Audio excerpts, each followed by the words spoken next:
Right. So welcome, and I'm going to have the privilege of having a nice intimate conversation, at least for now. Thank you for joining in while you're at work. And the topic that I have to speak about today is something that's kind of crept up on me. And I want you to feel free, Federica, to interrupt anytime you want to, and anyone else that joins in, of course. And thank you for keeping your video on. This topic of neutrality, and are we really practicing neutrality? And as you know, I look at neutrality in two venues: neutrality for the thinking and positions of the mediator. And I also look at neutrality from the venue of the mediation table, with all the issues on the mediation table. So with those two operating principles, you know, I see them side by side in parallel all the way through the mediation. I found this shift in neutrality when I thought there was neutrality, and I saw this shift with clients at the mediation table, which made me wonder, wow, is this neutrality of power shifting and trying to bring people even 50-50 at the mediation table, is it really neutrality? Or obviously something was happening with them. So as I started to notice some things, I realized something's happening, and it's not what I want it to be, and what is it? So I started to really look at it. And as a mediator, both in court and as a mediator, both with private practice, it's nice to jump to the different venues because you have different dynamics. Court is very bum, bum, bum, have to get done, hurry up and rush. Kathleen, where's the mediated agreement? Private practice is, 3-hour sessions, potentially, a lot more room, a lot more time, and then multiple sessions. So Frederica, the first thing I noticed that started to happen was when the mediation process, and me as the mediator conducting the process, when I started to raise the power of someone that was disempowered, which is so the vogue topic to talk about now. How do we take the disenfranchised at our mediation table and bring the neutrality, bring their power up so we can neutralize out the neutrality between the parties at the mediation table? How do we do that? So I was on it. That was my job, to make the power gradient neutral. I'm on it, and I was bringing up the empowerment of the party that was disenfranchised for different reasons, and not all the time, but sometimes it was dramatic shift up. Sometimes it was kind of downshifting, the person that had all this power using it maybe aggressively or assertively, or certainly not fitting into the group of the mediation concept, but being such a strong individual, their power was kind of erupting over the edges of them and the mediation table. So it was this interesting balance of neutrality, sometimes pushing something down, sometimes pushing something up. But then I started to notice, something's happening that is not helping parties get to an agreement that they both came to the mediation table to try to achieve. Mm-hmm. And I started asking myself a lot of questions. I remember when we started to interrupt, I remember when we were talking about power relationships at the mediation table, when we have two parties that apparently one has all the power and one other doesn't. And I was so impressed, and it was, I remember I was in awe when you told us how easily roles can shift, and someone who's apparently the persecutor can turn into the victim at the table. So sometimes we enter the table thinking this is the stronger party, this is the weaker party. But in the end, everything can shift, everything can change there. Exactly. And what we don't hear about in training is that, guess what? We have a group at our mediation table. Mm-hmm. And therefore, because we have a group, now we have group dynamics that kick in. And what are the what are the personal choices that someone makes in a group for themselves, for their identity? And then also, what role are they taking on action-wise for the group? So now as mediators, we have a group at our table, and we've got to recognize that we have a group. And yes, all those roles can shift in an instance. And we have the three faces of a victim. We have the perpetrator, we have the victim, and then we have the enabler. And when all those dynamics become shifting, as mediators, we have to be aware of them. And then our job is to clarify what we're seeing as well. And now, how do we manage that? So as I saw this problem, that at first I was like, what's going on here? And then I realized eventually, it took me a while though, like I was still doing my mediator thing, but I was like, what's going on here? Every once in a while. That's part of the problem is when you have a high agreement rate as a mediator, you kind of get in this groove that works for people and you're happy about that, but then you're in your groove. So it's like every river has its banks. So I wasn't looking over the edge of the bank of my mediation process until, what's going on showed up at the table.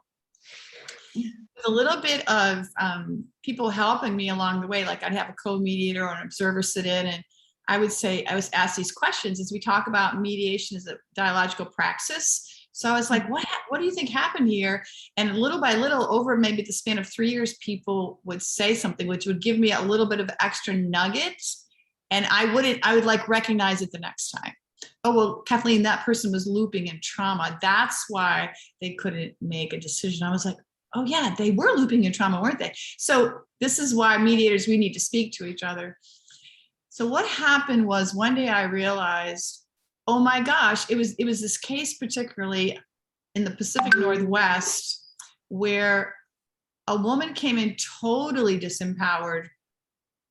And with each step of the mediation, like let's say there was 10 decisions that were to make, with each step of the mediation, because of the skill set as a mediator, she was basically getting everything she wanted. Each time she got something she wanted at the mediation table, because the clarity of explaining what she wanted to the other side, explaining all the reasons, the other side agreed to provide that. Yes, she can have this. Yes, you can have that. She started to gain this empowerment, which made me really happy for her, because now and her sister was there as well. So now it just wasn't like, I don't think I can get anything accomplished in this mediation. It was like, really? He agreed to this? Yes, you have everything that you wanted here. And thank you for the clarity. We got through 9 of those. Mm-hmm. We got through 9 of her getting everything that she wanted, excuse me. And welcome, Susan. You can turn on your mic. We're just going to have a nice fireside chat. Hi, Susan. We got through 9 of those decisions. Welcome, Brad, as well. Brad, you can also just turn on your mic if you want to. I'm just having a fireside chat. Let me just hang on for a second for Brad to come in. Hi, Brad. Welcome as well. I'm just having a fireside chat. If you want to turn your mics on, you can, and interrupt me at any time. So when we got through 9 of this decisions of this lady getting what she wanted in the mediation, all of a sudden we got to the 10th decision. And of course, as the mediator, we were in this flow, and I was waiting for her to say yes to the 10th decision. The mediation would come to an agreement, and she absolutely dug in her heels and said, no way, no way, no way. And this was 2 years ago. And to this day, I talked to the other mediator from Washington State, Pacific Northwest, and that mediation, that divorce is still not settled. So at the table, I was like, what has happened? Now the shift for me as the mediator was, what has happened? This woman has gotten 9 things that she wanted. And the one thing she won't resolve, she won't negotiate, she won't do anything with it. And it's always a no, no, no. And I was literally shocked.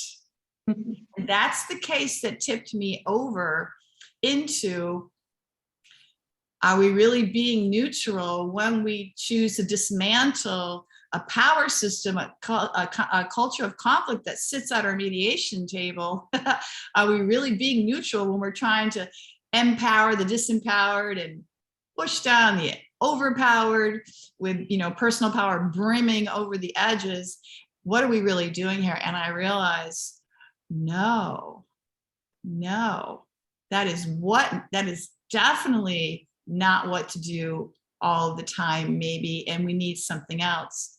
So as I was trying to understand that better, that's when I came across that information, 3 Faces of a Victim, and how, because the group mentality of the mediation, people will switch roles. So we have people have their personal identity they bring to the mediation table. They have their role of their identity of culture, how they're used to interacting with the other people at the mediation table. And then we have the group dynamics at the mediation table. And all these are swirling, as I like to say, in this entangled communication, because you cannot sit at the mediation table with other people and not become entangled. All this communication is becoming entangled. And one of our jobs as mediators, we know, is to clarify. But guess what? We have to clarify more than what we thought we had to clarify with these power imbalances. So it became a matter of what to do. And that's what kind of tipped me over into what to do. So Susan and Federica and Brad, if you have anything to interject at this time, please just weigh in. I think that sometimes we just need to let these powers, imbalance of powers, come out, have the time, give the time to the parties to put everything out. And when we were saying that we need to find the vector and keep the conversation flowing, I think then this having imbalanced powers, it's normal. And if we keep the conversation going and keep the flow of the mediation going and just clarifying for them, even their power positions, I think we will have the opportunity to pull that vector that we were talking about on other occasions and come and let the narrative, a linear narrative, come out in order to reach an agreement. I think it's, I would say, it's normal to have imbalanced powers at the table, and I would just let it, it's okay if it's not neutral, if we are not neutral all the time. I think it's important for them to understand through clarifications that they have probably these power dynamics going on. And then when everything has come up and it's clarified, maybe the table itself will turn more neutral in the end. Yes, it all became a matter of everything that you mentioned. And I really started to look at neutrality. What really is neutrality, both for the mediator in their mind and also for the mediation table with the process? I started to realize that, and it was tricky for me because I'm normally very accepting. I didn't think I would ever have a problem with neutrality. I'm the one that is always training about, super accepting. I started to realize that the neutrality of the mediator and the mediation is actually a bit protective, but not in the way I originally thought about it. I now break up that neutrality into the individual people at the mediation table. And what you're saying is exactly the way that I started to realize I needed to go. I was already good at, if someone got upset at the mediation table, how to clarify that and accept it and bring it to the table with value. Maybe the hijack and all this stuff. I was already good at that. And then I needed to grow and be good at this issue of neutrality. So I started to realize that my job with these power gradients, differentials, is not to neutralize it out. And how could anything be neutral in life anyway? We're either learning or not learning, or relationships either get better or not better. So the neutrality is really difficult. We're trying to maybe achieve a balance with these power gradients that really might be a waste of time, and or why are we doing that as a mediator? So I started to develop a better way, and this is what I found. The better way, and not all the time, but when there's just when the mediation gets stuck because of the power imbalance, the better way is to accept those power imbalances. For you, this is about, of course, I use the 1 to 10. On a scale of 1 to 10, how is this for you? On a scale of 1 to 10, how is this for you? And that is good. But what I realized that I needed boundaries, protective boundaries for people at the mediation table. And it kind of worked like this. Oftentimes in a mediation, I will turn my body language and look straight at someone and say, I want you to look directly at me, Frederica. I want you to look directly at me, Susan. I want you to look directly at me, Brad. And what that does as a mediator, what that does is, because you can actually even shift your eyesight, shift your body posture, your body language. What that does, it creates a boundary. It creates a venue of communication that is just for you and that person. And without saying a word, the other person realizes there's sidebar right now. Over 900 cases, I've never had anyone say a word when I've done that. It's really interesting that no one would want to interrupt that. And I'm famous for saying, anybody can interrupt, because I want that organicness.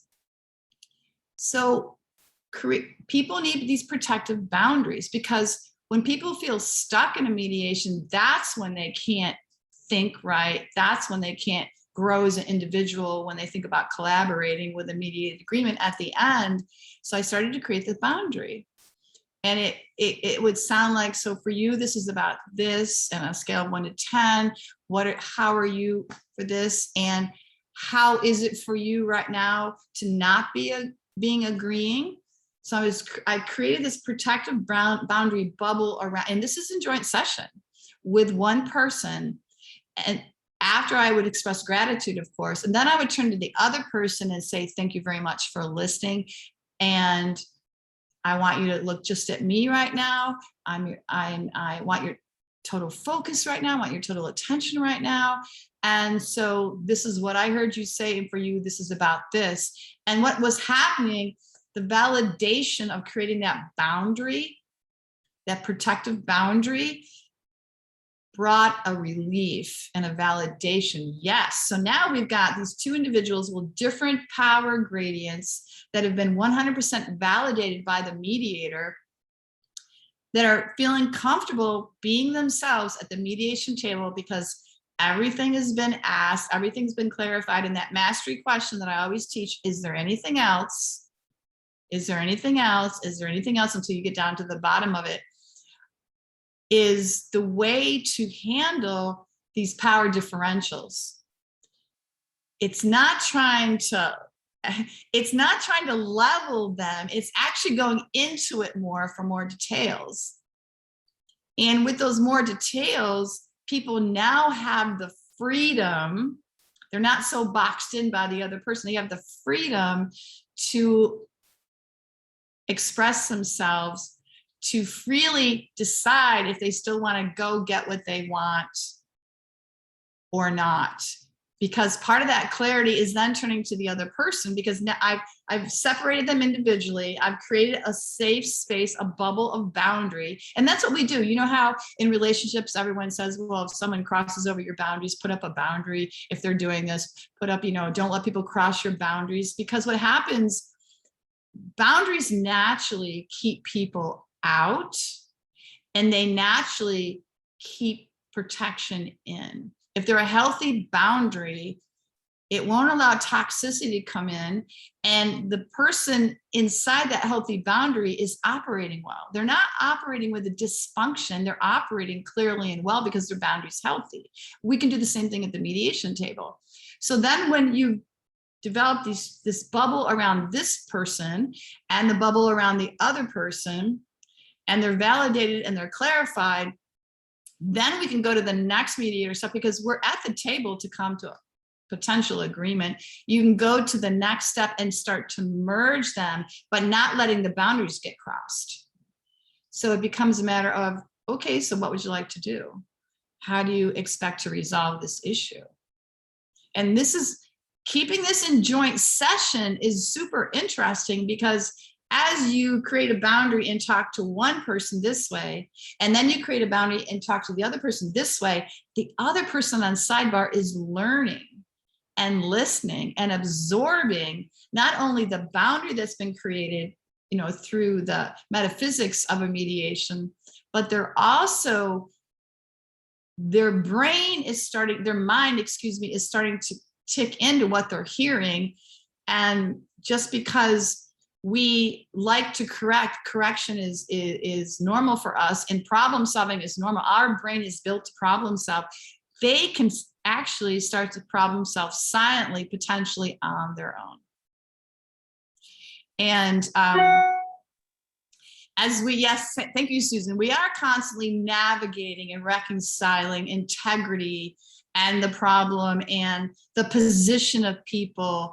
And, in just a second, people's position can change. So when this is all happening, both, in the unconscious mind and in the conscious mind, remember the conscious mind is more focused. It can make decisions, only so many decisions, but our intuition, our unconscious is also making decisions. So these people, when they're sidebar, they're making decisions. And oftentimes what happens is the person that has been sidebar will then say something when I turn to them, or when I say to both of them, and they've both been sidebar by now, right? I say, okay, so what would you both like to do? You're hearing how this overusage of your personal power is having this effect on this person. And you're hearing how it feels and what they do because of it. And this over here. And when they decide what to do in that arena, that carries on into the logistics of the concepts on the mediation table. So now all we want to do is unloosen their thinking. We want to unloosen and help them become aware of what they're doing with their power gradient that I haven't tried to neutralize. I've actually tried to describe it more in depth. Now they can loosen their positions with each other, or have understanding, or the ors, the or. Now that mediation, because mediation needs movement, that mediation has potential to move now instead of become deadlocked. So with the woman in the Pacific Northwest that got 9 things she wanted out of 10, and then the number 10, my new question now as a mediator that has evolved is going to be, so how is it for you that you've gotten 9 things that you wanted, and the one thing that this person wants 100%, you are not willing to negotiate that? That would be my question, somewhere similar along those lines, because now that's the issue. But what happens in a mediation that doesn't address that, because when people are victimized, oftentimes they'll come to a mediation to win, because as mediators, we preach the neutrality, and everyone knows they're safe in a mediation. Mm-hmm. And so I've seen people over the years as victims turn into the perpetrator, the persecutor, because now they can get their revenge at the mediation table. And it feels good. Oh yeah, the mediator told you to be quiet. Oh yeah, the mediator took you into private session. Yeah, I had this problem with you too. Yeah, Miss Mediator, that's how he acts at home. That's how she acts at home. And they get these little revenge moments and these little feelings that validate, like, gotcha, the mediator made you behave. And guess what? That's no good at the mediation table. That is not what mediation is all about. So the mediation, because of that energy, the mediation becomes clouded. So there's a lot to say on this subject. I'm going to pause again to see if anyone wants to weigh in as well. I don't know if Susan has more experience. Maybe she can share actual experiences. From what I hear, the thing is that maybe the person who felt to be weaker in a marital relationship, couple relationship, who has felt to be the weaker party for such a long time, now that you use this technique to create a channel of communication with each one of them, I think for the very first time, maybe that person can feel that they are empowered. I think this is all about empowering people. And for the first time, maybe they feel they are free to speak up and speak their minds with no repercussions from the other side. Then, of course, they can turn into the persecutor, but this is a step even forward. But maybe in a more natural, in a very simple way, they just feel that they are equal. So you basically creating those two channels of validation. You are rebalancing in some way the way the weaker party has felt for such a long time, maybe. That's what training has been all about in this arena. And the issue is, well, we're changing their culture of conflict at our mediation table. So now how are they going to behave by making decisions? And then what happens, Federica and everyone, when they leave? What happens when someone that has been the victim, let's say, becomes empowered at the mediation table? Does it stick when they leave? Do they get penalized for it when they leave by the other person that they're still in a relationship with? That's why I've taken on this whole different approach to this neutrality issue and balancing out the power differences. What are we doing to people when we provide them with what's been called this beautiful opportunity to be able to talk? And maybe it is for some, and maybe it causes more issues for others. So what are we doing? And if we're going to then allow this beautiful opportunity, now we're putting, I think, some pressure on that victim person, let's say, for lack of other words. What are you going to say? What are you going to do? How are you going to act? Go ahead.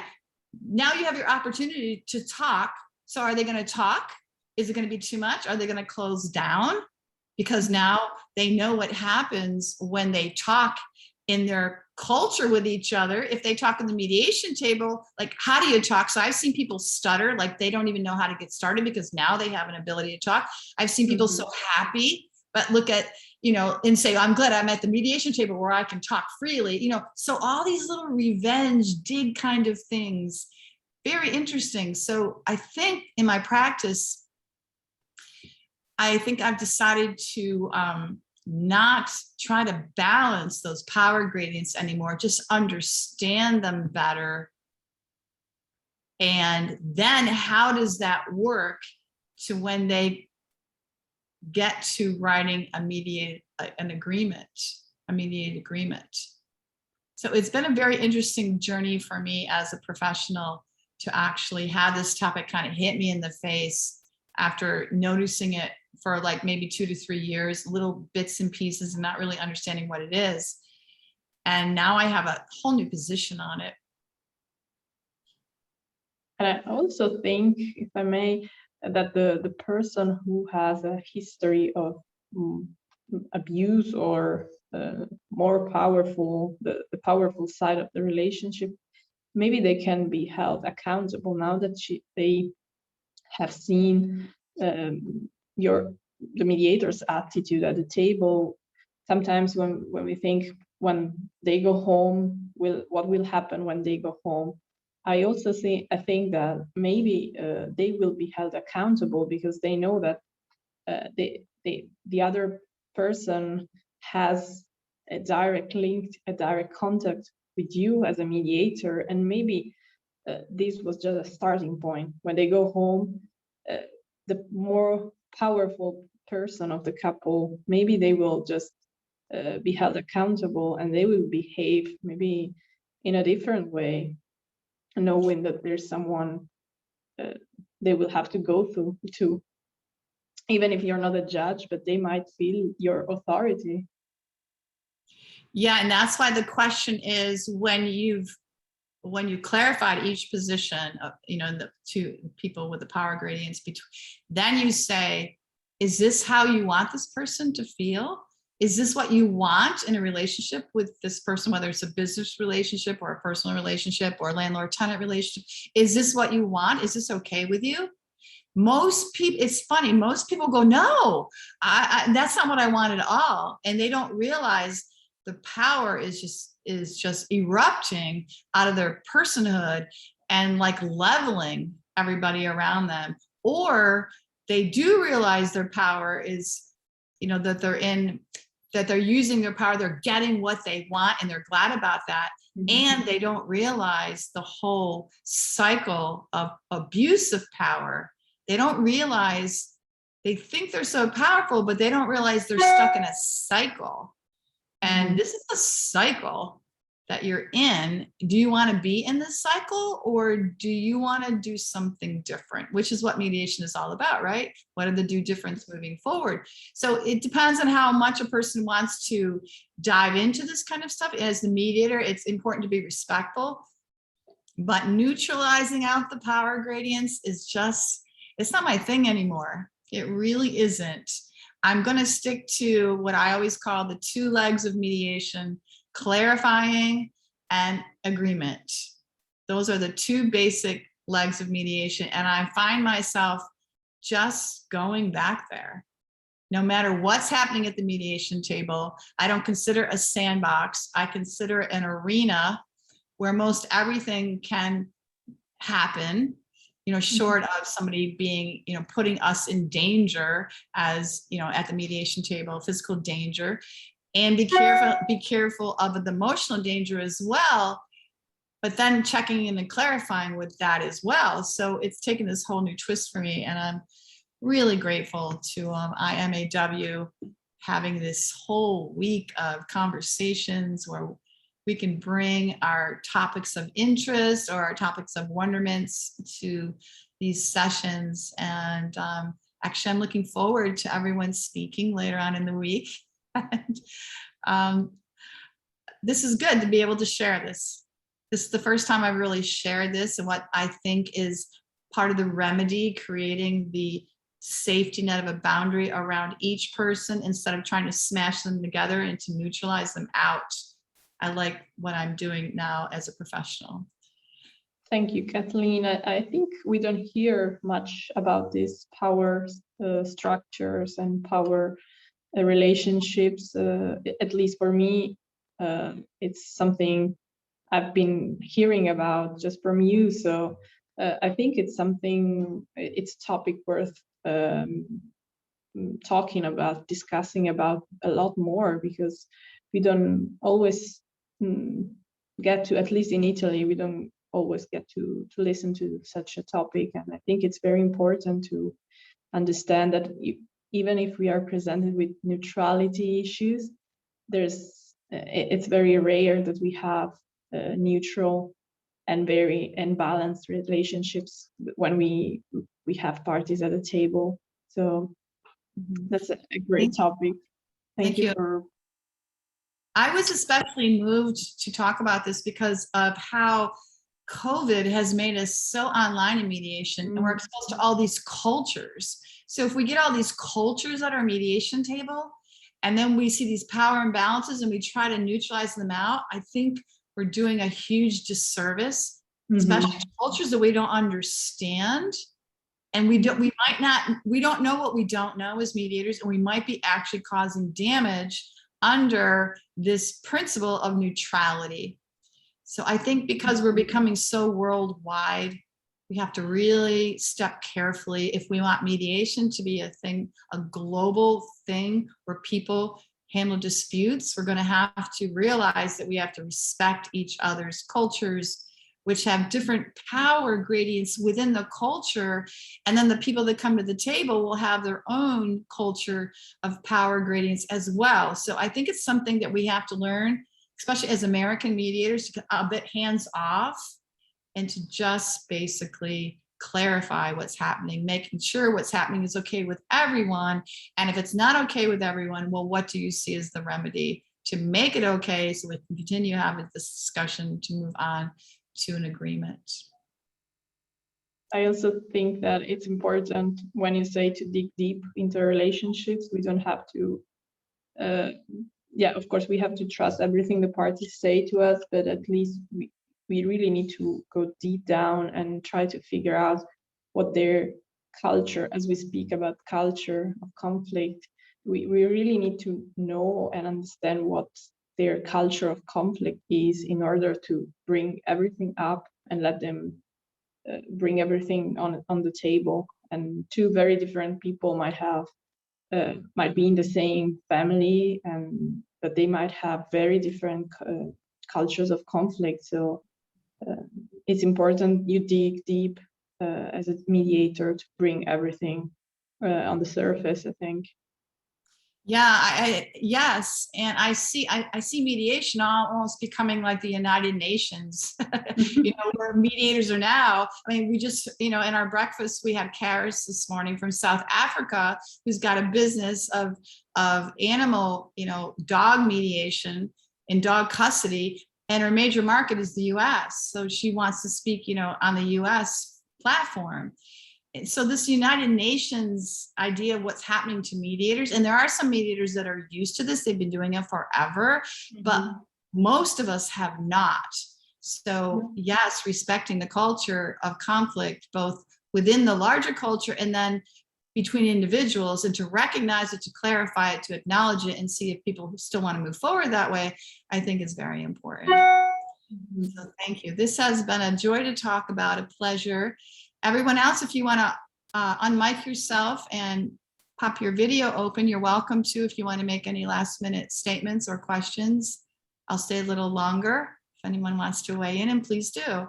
Well, Kathleen, this has been so valuable, and as the training that you provide, I mean, this is one of the reasons that I so value your training with its unique focus on this very important area, because so much of the formative training that so many of us have had, it emphasizes neutrality, but I think it either misunderstands what that means or misinterprets it. And then we're guided sometimes in ways that undermine the very concept of neutrality. And so you're taking it to a much higher level, and because it's very nuanced and addressing the issues with how, if we're not properly trained and experienced to deal with neutrality and how to maintain it, it can really be problematic, and you really create a skill set for solving those problems, because the power imbalances will present themselves, and then many mediators think that they have to guarantee fairness, this concept of fairness, which I don't go toward that in mediation, because trying to achieve that can undermine the autonomy and the self-determination of the parties.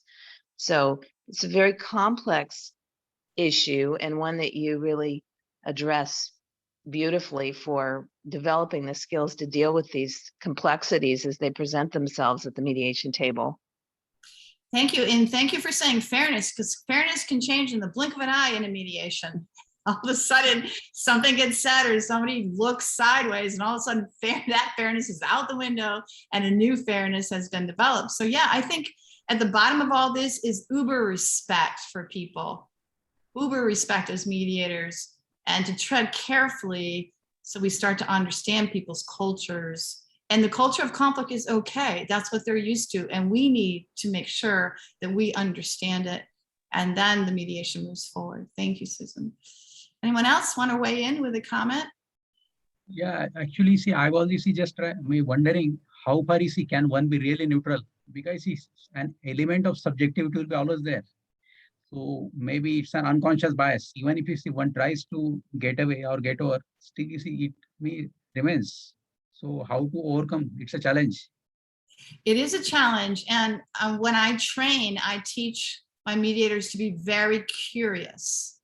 If you're very curious about what you're hearing people say, and you're very curious about what they're doing with their body, because the rule is if their words disagree with their body language, that's science, that needs to be clarified.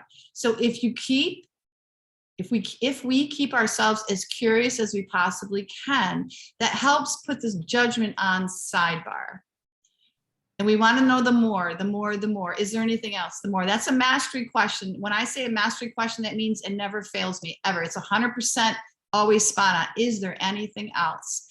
So that curiosity keeps us from those biases that we bring with us. I think as a mediator in practice for a long time, that's the best way I know how to handle not being judgmental. To not do something, we're going to fill the not with active steps of doing something. So let's just stay super curious. Susan or Federica, would you have anything to add to that? Or Yasan, or I can't say your beautiful name, I'm so sorry, but anyone else, please introduce yourself and come on in. Kathleen, when I made the comment in chat that we're constantly navigating and reconciling the integrity of the people, problem, and process, that was trying to describe what we're constantly doing in order to maintain the neutrality, because we want to get to those underlying interests of those intractable positions of the people. We want them to be dealing with the problem as it is, not before we go to where it could go, where we'd like to help them, facilitate them. We first have to see what it is. And if the focus is too much on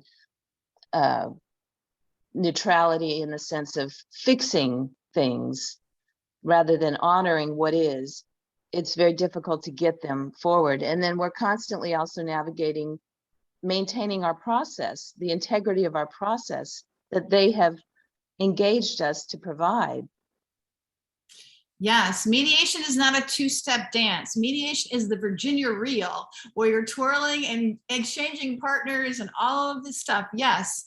And the more we do it, the better we get at it. The 4 levels of hierarchy of competency. The more we do it well, the better we get. And then as mediators, we find ourselves dancing smoothly with people. But we need to learn those skills prior, and we need to practice them, and we need to not do them so well, then improve and continue to grow. But yeah, mediation is not a two-step dance at all. How was that to hear, everyone? It's the Virginia reel. Anybody else want to weigh in? And thank you for your comment. Just one question. So what, according to you, see, are these skill sets required to be a successful mediator? Please repeat that. According to you, or in your opinion, what kind of skills are required to succeed as a mediator? For me, I would always say clarity. Mediation has 2 major legs, clarity and agreement. So I don't let anything slip by. Nothing. If someone says, yes, I agree to that, and they're nodding their head really fast, I'm gonna talk about that. So it seems like when you said yes to me as your mediator, I saw you nod your head 4 times. Yes. Is this something that you want on a scale of 1 to 10? Does this have to be a speedy thing for you? I'm going to ask. You have open-ended questions. You have open-ended statements. I'm going to clarify that. So for me, the clarity. And also the other thing is a living rough draft. My rough draft, excuse me, I'm so sorry. My rough draft is living from the beginning of the mediation all the way through to the pre-draft and the final draft. So the clarity, clarity, clarity. And then when I hear something, does this sound like it might be a partial agreement? I write it down and I write it on the paper. This is my living rough draft. So when you use that word living, people get it, they understand. So I'm continually adding to that rough draft as I mediate. Add. So that ties all these different positions together, because if I can add to the rough draft, guess what I can do? I can delete from the rough draft, or I can amend the rough draft. So between clarity, is that what you really mean? This is what I heard you say. Do we still want that? Do we still have the meaning? So you've got clarity, which produces meaning, and movement, a living rough draft that's memorializing the movement with linear statements on it. And then you won't have these people walk away with pre-mediated agreement remorse, like buyer's remorse. Oh no, I'm done, because they don't get to that point. Because when someone says, no, I don't want this, they either meant that when they joined the mediation, and or not meaning to be so polarized, and or something was not exposed during the mediation. So they're having this buildup of tension. And you don't want to build up of tension in a mediation where you get to, okay, let's make our final draft. Nah, I don't want to do that anymore. There's something that wasn't clarified. So I will always super clarify everything. Do you still mean that, what you said before in the opening statement? Is that something that you still want? And I tie everything together like the Virginia Reel. It's not a two-step dance, right? Tying everything together. And that keeps the movement. My good friend taught me, and this is how we learn from each other. Andrew Miller, he was a Queen's court arbitrator, Queen's counsel, excuse me. He taught me that mediation needs movement, Kathleen. And ever since he said that to me like a year ago now, it's meant everything to me. So I make sure that all the movement, like the symphony, all the instruments are making sense with each other all the way through to the end of the mediation, to the agreement writing. That's what I see as important. Thank you. Thank you so much. For the great questions. Anyone else have a question or comment they'd like to make? I'm Mona here. Can I speak? Yes, Mona, please do. I'm sorry, I cannot put the video on because that will bring down the signal badly. So very glad to be part of this IMAW this time around. I wanted to ask one thing, mediation has picked up in the last few years. I have good 35 years of corporate experience, though I'm not a lawyer. And mediation, as you all are lawyers, you understand that mediation can be private, right? Arbitration and conciliation, these are legal, but mediation can be done by a person who is not even a lawyer. Yes. Am I right? So when I was doing it as in the corporate, as the head of the division, I was doing a lot of, solving dispute resolution, disputes within the corporates. There is a lot of corruption, but lately, 7-8 years ago, I officially started mediation. But as a lawyer step in, even now I see most of the mediation takes a legal route.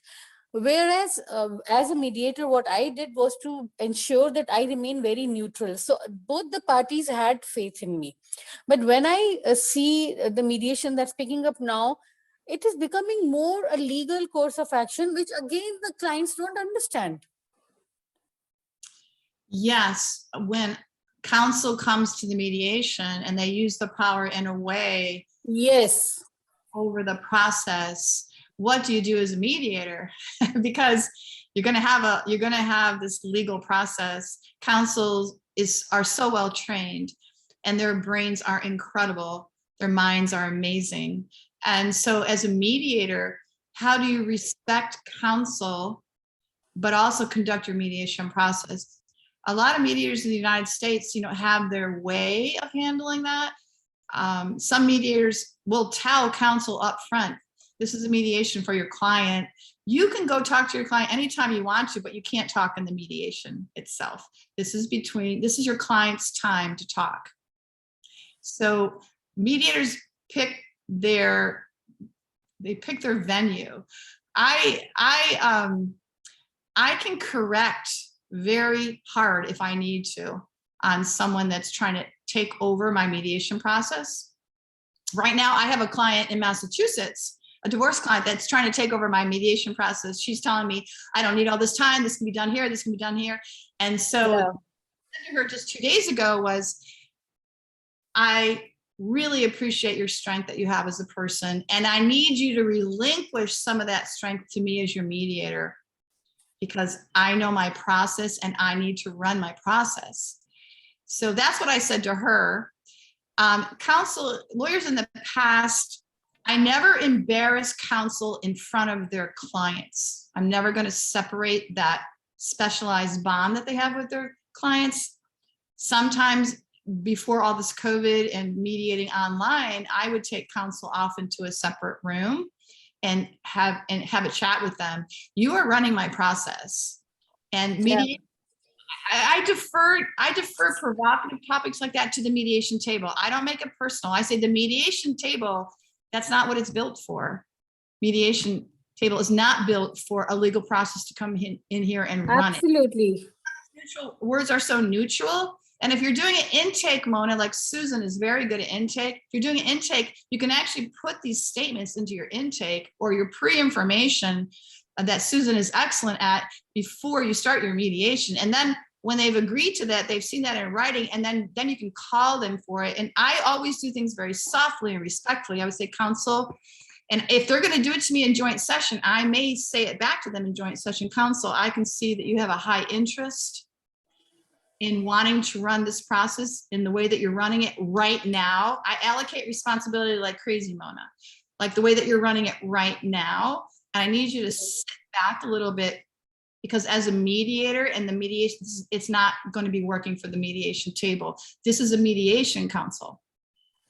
And my responsibility is to make sure it stays a mediation process, things like that. Yeah. Kathleen? Yes. I can hear you, Susan. I wanted to just add too that when you can catch these things in the intake process, when you're screening the parties for conflicts and whether you want to accept this, mediation, these clients, it really gives you an opportunity to address these imbalances before the negotiation phase, when you're preparing them and when you're in the private conferences. You can resolve a lot of this before you even get into the negotiation, so then the negotiation will be more efficient and effective and ethical too, to the point of the neutrality issue.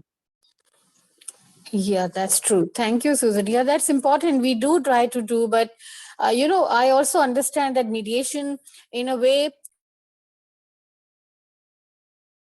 Oh, Mona, you have to unmute yourself. There you are. The last thing, unmute yourself one more time, the bottom left of your screen. The last thing I heard you say was "in a way." Yeah, I lost the connection. I'm back.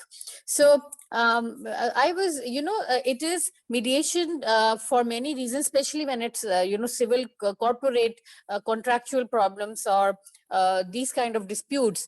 The party who has done wrong knows it pretty well that party has played it wrong and they need to negotiate. So in a way, mediation is out of court settlement, correct? But we have to close it once the decision has come to a conclusion. We close it legally because the case is running in the court. Now, when we are doing negotiations outside the court, again, as I said, they try to play that, what the other party, the person who is losing, to what extent the damage he can face if he doesn't close as per the wishes of the other party which has done wrong. I'm going to restate Because that. they always have an upper hand. Yeah, sometimes lawyers will come to the mediation table as part of their discovery process. To see how they want to arrange their technique. Yes. They want to see the other party's cards, they want to see what the other party has to defend for themselves. I'm going to say an American term. I hip check that pretty hard, Mona. I've had that. And mediation is not about using this as a discovery process. I allocate responsibility, Mona. And I will say to counsel, this is starting to become more like a courtroom. Is that what you came to mediation for? Or I will say, counsel, why did you come to the mediation table if you're interrupting me as the mediator and trying to run my process? I will say that to counsel, but not divide them between them and their client. I'm not addressing their protection of their client. I'm addressing their process at my mediation table. And if they're going to do it in public venue, I'm going to hip check that either softly or hard in public venue as well. And I have every counsel say, oh, sorry, or back up. One counsel who didn't, and this is interesting because counsel was battling this case for 3 years. This is Plymouth, Massachusetts in the United States, which is below Boston. And the lawyer went, well, this isn't going to work. And you know why he said that? Because he had lost hope, because 3 years, this has been going on and on. Well, the mediation settled, and he goes, Kathleen, I owe you a big apology. And then when the mediation settlement went to the court, the judge went, this case settled? So what really was the energy behind counsel trying to run the show was his lack of confidence and kind of despondency about this is never going to get figured out. Well, that judge said, where's the mediator? Looking around the courtroom, and I'm like, I'm over here. And he said, stand up. And I said, stand up. So I did. And he goes, I'm sending you home to their home for the property settlement. And that court case entered my private practice. So Yeah. you know why someone's being like that. But what you do know is you can protect your process, you can stand up for your process, and you can say, you know, this energy isn't welcome. Do you still want to proceed this way? And then you can make those decisions. If that says, Yeah. yeah, that's what I think I do, I would say, so thank you for saying that. And thank you for your honesty. And I need you to relax what you do. I will reiterate those words that are used. I need you to relax what you do just for this mediation process so I can run my process, which council can respect that. Are you willing to do that? So I allocate the responsibility out, Mona, like crazy when things like that happen.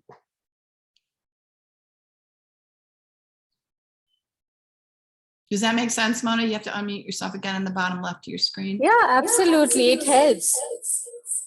Okay. Anyone else? Really, Or ask thank questions?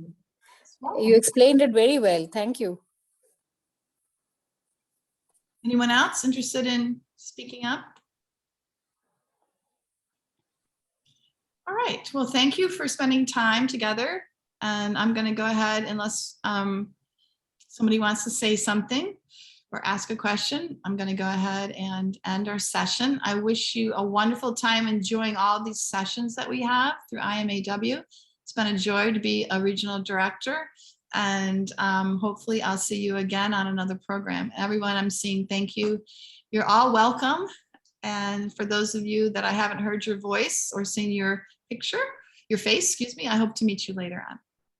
Everyone, Thank you so much. You're welcome. Thank you, Kathleen. Bye. Bye.